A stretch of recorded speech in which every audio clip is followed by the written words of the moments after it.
കഴിഞ്ഞ ദിവസം വളരെ പ്രധാനപ്പെട്ട ഒരു വാർത്ത പുറത്തു വന്നു. എന്നാൽ നമ്മുടെ മുഖ്യധാരാ മാധ്യമങ്ങളൊന്നും ആ വാർത്ത കണ്ടിട്ടേയില്ല. കിഫ്ബി മസാല ബോണ്ടായി വാങ്ങിയ വായ്പ മുഴുവൻ അടച്ചു തീർത്തു. ഇതാണ് വാർത്ത. കേരളത്തിന്റെ ഭാവി വികസനാവശ്യങ്ങളെ കണ്ടെത്തി നടപ്പാക്കുന്ന ഒരു അസാധാരണ മാതൃകയാണ് കിഫ്ബി. കിഫ്ബി ഇല്ലായിരുന്നെങ്കിൽ കൺമുന്നിൽ ഇന്ന് നടക്കുന്ന എല്ലാ വികസനത്തിനും ഇനിയും 30 കൊല്ലമെങ്കിലും കാത്തിരിക്കേണ്ടി വന്നേനെ. പുതിയ ജനറേഷന്റെ സ്വപ്നങ്ങൾക്ക് നമ്മുടെ ഇന്നത്തെ പരിമിതി തടസ്സമായിക്കൂടാ എന്ന ദീർഘവീക്ഷണത്തിന്റെ ഫലമാണ് കിഫ്ബി. ഈ കിഫ്ബിയെ മോശമാക്കാനും അതിന്റെ പ്രവർത്തനങ്ങൾ തടസ്സപ്പെടുത്താനുമാണ് പ്രതിപക്ഷവും കേന്ദ്ര ഭരണം ഉപയോഗിച്ച് BJP നേതൃത്വവും എല്ലാ കാലത്തും ശ്രമിച്ചത്. കിഫ്ബി സമാഹരിക്കുന്ന പണം കേരളത്തെ വൻ കടക്കെണിയിലാക്കുമെന്നും കേരളത്തെ പോലൊരു സംസ്ഥാനത്തിന് ഇത് തിരിച്ചടയ്ക്കാനാവില്ലെന്നും ഭീതിപ്പെടുത്തുന്ന കഥകൾ സൃഷ്ടിച്ചു.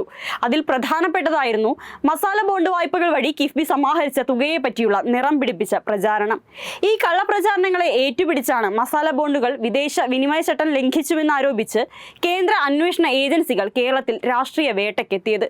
ആ മസാല ബോണ്ട് വായ്പയാണ് 5 പൈസ ബാക്കിയില്ലാതെ കേരളം അടച്ചു തീർത്തത്. അന്ന് EDയുടെ വരവും തോമസ് ഐസക്കിനുള്ള സമൻസുമെല്ലാം ആഘോഷമാക്കിയ മാധ്യമങ്ങൾ പക്ഷേ വായ്പ അടച്ചു തീർത്തതൊന്നും അറിഞ്ഞ മട്ടില്ല. അറിഞ്ഞാലും അവർ പറയുകയുമില്ല. അതിനാണല്ലോ അവർക്ക് കുപ്പിയും കോഴിക്കാലും മുടക്കം വരാതെ കിട്ടുന്നത്.